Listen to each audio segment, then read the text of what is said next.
আসসালামু আলাইকুম ওয়া রাহমাতুল্লাহ। যদি এই একটি সূরা প্রত্যেকদিন মাগরিবের নামাজের পরে পড়তে পারেন তাহলে অবশ্যই আপনার রিজিক বৃদ্ধি পাবে এবং এই একটি সূরা যদি আপনি শিখতে পারেন তাহলে অবশ্যই আপনি দ্রুত সহিহ শুদ্ধভাবে কোরআনুল হাকিম রিডিং পড়া শিখতে পারবেন। আজকে আমরা সূরাতুল ওয়াকিয়া বানান সহকারে শিখব। বিসমিল্লাহির রহমানির রহিম। ইযা ওয়াকাতিল ওয়াকিআহ। কিভাবে পড়ব? ইযা, এই জালটা এক আলিফ টান দিব, জবরে বামে খালি আলিফ থাকলে সেখানে আমাদের এক আলিফ টানতে হয়। তাহলে ইযা ওয়াকাতিল, আইনটা একটু চাপ দিয়ে পড়ব, তা লাগবে এই লামের সাথে। ইযা ওয়াকাতিল ওয়াকিআহ, এই তাটা ওয়াকফের সময় হা বানিয়ে দিব। অনেকে আমরা এই ওয়াকফের নিয়মগুলো পড়তে পারি না। যদি আজকের এই ভিডিওটি আপনি শেষ অবধি মনোযোগ সহকারে দেখেন তাহলে অবশ্যই আপনি ওয়াকফের নিয়ম কানুনগুলো শিখতে পারবেন। তাহলে ইযা ওয়াকাতিল ওয়াকিআহ এরকমভাবে শিখব। ওয়াকফের সময় আমরা এই গোলতাটাকে হা বানিয়ে দিব। লাইসালি ওয়াকআতিহা, ওয়াক এই ওয়াও লাগবে এই কফের সাথে। তাহলে লাইসালি ওয়াকআতিহা কাযিবাহ। আরেকবার আমার সাথে পড়ুন, লাইসালি ওয়াকআতিহা, এই হায়ের মধ্যে এক আলিফ টান দিব, কাযিবাহ। দেখুন আমি তাটাকে ওয়াকফের সময় হা বানিয়ে দিছি। তায়ের উপর যে দুই পেশ আছে এই দুই পেশকেও আমি বাদ দিয়ে দিছি, দিয়ে তাটাকে কি বানিয়ে দিছি? হা বানিয়ে দিছি। এরকম আপনারা যেখানে দেখবেন ওয়াকফের শেষ হরফের মধ্যে এরকম গোলতা আছে, ওই তাটিকে আপনারা হা বানিয়ে দিবেন। তাহলে লাইসালি ওয়াকআতিহা কাযিবাহ। এই সূরাটির অনেক ফজিলত রয়েছে। যদি কোনো ব্যক্তি প্রত্যেকদিন মাগরিবের নামাজের পরে এই সূরাটি পাঠ করতে পারে তাহলে অবশ্যই তার রিজিকের পেরেশানি থেকে মুক্তি পাবে এবং তার রিজিক বৃদ্ধি পাবে। এবং এই সূরাটি যদি আপনি শিখতে পারেন তাহলে কোরআনুল হাকিমও দ্রুত সহিহ শুদ্ধভাবে রিডিং পড়া শিখতে পারবেন। তাই ভিডিওটি অনেক গুরুত্বপূর্ণ, শেষ অবধি মনোযোগ সহকারে দেখবেন। খাফিদাতুর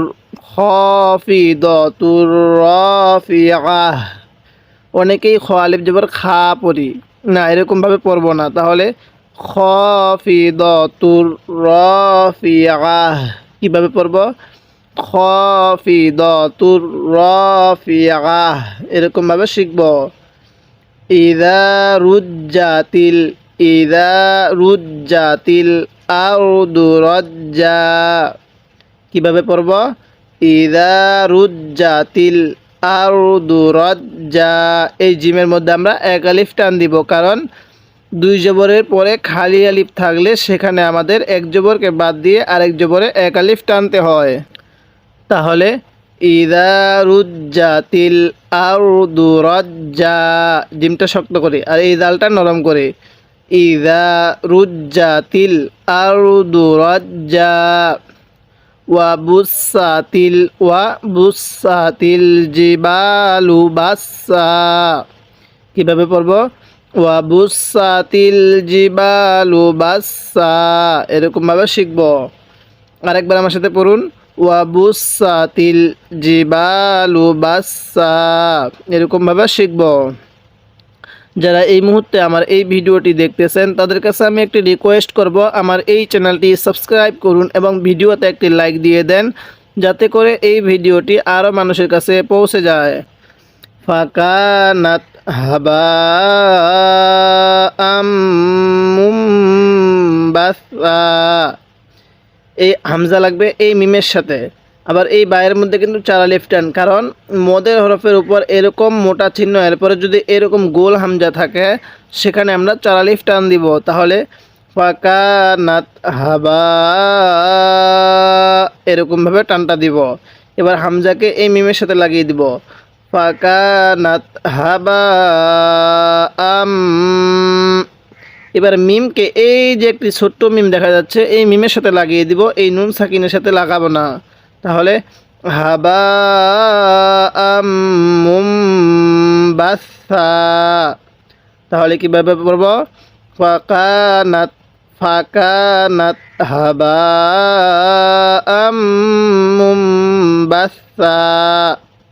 যদি আপনি কুরআনুল হাকিমের এক জায়গায় এই ওয়াকফের নিয়মটি শিখতে পারেন তাহলে অবশ্যই আপনি পুরো কোরআনুল হাকিমের মধ্যে যেখানে এই ওয়াকফের নিয়মটি আছে সেখানেই সহি শুদ্ধভাবে পড়তে পারবেন। তো ওয়াকফের নিয়মটি কি বলছিলাম, দুই জবরের পরে খালি আলিফ থাকলে সেই জায়গার মধ্যে এক জবরকে বাদ দিয়ে আরেক জবরে এক আলিফ টানতে হবে। ওয়া কুনতুম এই নুন সাকিনের মধ্যে আমরা গুনাহ করব।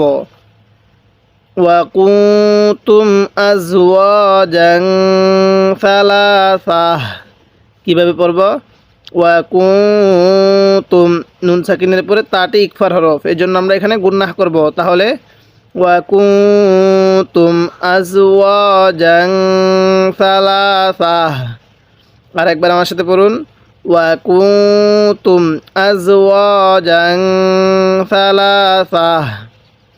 ফাআসহাবুল মাইমানা।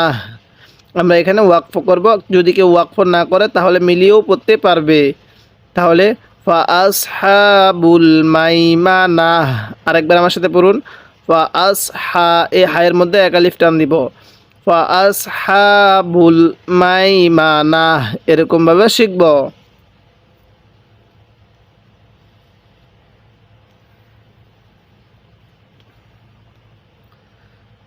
মা আসহাবুল মাইমানা। এই মিমের মধ্যে আমি 3 আলিফ টান দিছি। কেন? মদের হরফের উপর এরকম চিকন চিহ্ন এরপর এরকম লম্বা হামজা থাকলে সেখানে আমাদের 3 আলিফ টানতে হবে। তাহলে মা আসহাবুল মাইমানা, এরকমভাবে শিখব। ওয়া আসহাবুল মাশআমাতি। কীভাবে পড়ব? ওয়া আসহাবুল মাশআমাতি মা আসহাবুল মাশআমাহ। আমি কিন্তু এই চিহ্নের মধ্যে ওয়াকফ করছি, এবার এখানে ওয়াকফ করতেছি না, আপনাদেরকে শেখানোর জন্য যে ওয়াকফ করলেও চলবে, না করলেও পড়া যায়। তাহলে কিভাবে পড়ব? ওয়া আসহাবুল মাশআমাতি মা আসহাবুল মাশআমাহ, এরকমভাবে শিখব। অনেক সময় দেখা যায় পড়তে পড়তে অনেক সময় ত থাকে, লাম থাকে, নুন থাকে, সদ থাকে, সেই জায়গাগুলোর মধ্যে আমরা যদি ওয়াকফ করি তাহলে কোনো অসুবিধা নাই, আর যদি ওয়াকফ না করি তাও মিলিয়ে পড়তে পারবো। ওয়াসাবিকুন। কীভাবে পড়ব?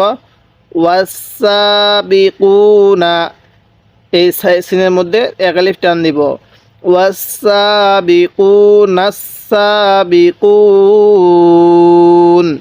ওয়াকফের সময় এখানে 3 আলিফ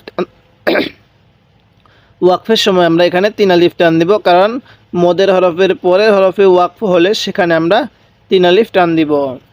এই জায়গার মধ্যে ওয়াওটি হলো মদের হরফ, নুনটি হলো এর পরের হরফ। তাহলে মদের হরফের পরের হরফে ওয়াকফ হলে সেখানে আমাদের 3 আলিফ টানতে হয়। উলাইকাল মুকাররাবুন। কিভাবে পড়ব? উলাইকাল মুকাররাবুন। এখানে 4 আলিফ, এখানে 3 আলিফ। আরেকবার, উলাইকাল মুকাররাবুন ফি জান্নাতিন। তা লাগবে এই নুনের সাথে 3 নাঈম। তাহলে ফি জান্নাতিন নাঈম, এরকমভাবে শিখব। সুল্লাতুম মিনাল আউয়ালিন। কিভাবে পড়ব? সুল্লাতুম, এরকমভাবে পড়ব। সুল্লাতুম মিনাল আউয়ালিন ওয়া কলিলুম মিনাল আখিরিন। কিভাবে পড়ব? ওয়া কলিলুম মিনাল আখিরিন, এরকমভাবে শিখব। আলা সুরুরিম মাউদুনাহ। কীভাবে পড়ব? আলা সুরুরিম মাউদুনাহ, এরকমভাবে শিখব। মুত্তাকিইনা, মুত্তাকিইনা, এটা হামজা। মুত্তাকিইনা আলাইহা, আলাইহা, তাহলে মুত্তাকিইনা আলাইহা মুতাকাবিলিন। কিভাবে পড়ব? মুত্তাকিইনা আলাইহা মুতাকাবিলিন। যদি আপনি এরকমভাবে বানান করে মাত্র এই একটি সূরা শিখতে পারেন, তাহলে অবশ্যই আপনি দ্রুত সহি শুদ্ধভাবে কোরআনুল হাকিম রিডিং পড়া শিখতে পারবেন। এবং এই সূরাতুল ওয়াকিয়ার অনেক ফজিলত রয়েছে, তার মধ্যে একটি ফজিলত আপনাদেরকে বলা হয়েছে। তাই এই সূরাটি সহি শুদ্ধভাবে শেখার চেষ্টা করবেন। যদি সহি শুদ্ধভাবে শিখতে চান তাহলে আমার এই চ্যানেলটি সাবস্ক্রাইব করুন এবং ভিডিওতে একটি লাইক দিয়ে দেন, যাতে করে এই ভিডিওটি আরও মানুষের কাছে পৌঁছে যায়। তো আজকে আমরা এই সূরাতুল ওয়াকিয়ার 16 নং আয়াত পর্যন্ত আলোচনা করলাম। পরবর্তী পর্বের মধ্যে আমরা এই 16 নং আয়াতের পর থেকে আলোচনা করব। তাই আমার পর্বগুলো আপনি নিয়মিত মনোযোগ সহকারে, ধৈর্য সহকারে দেখবেন।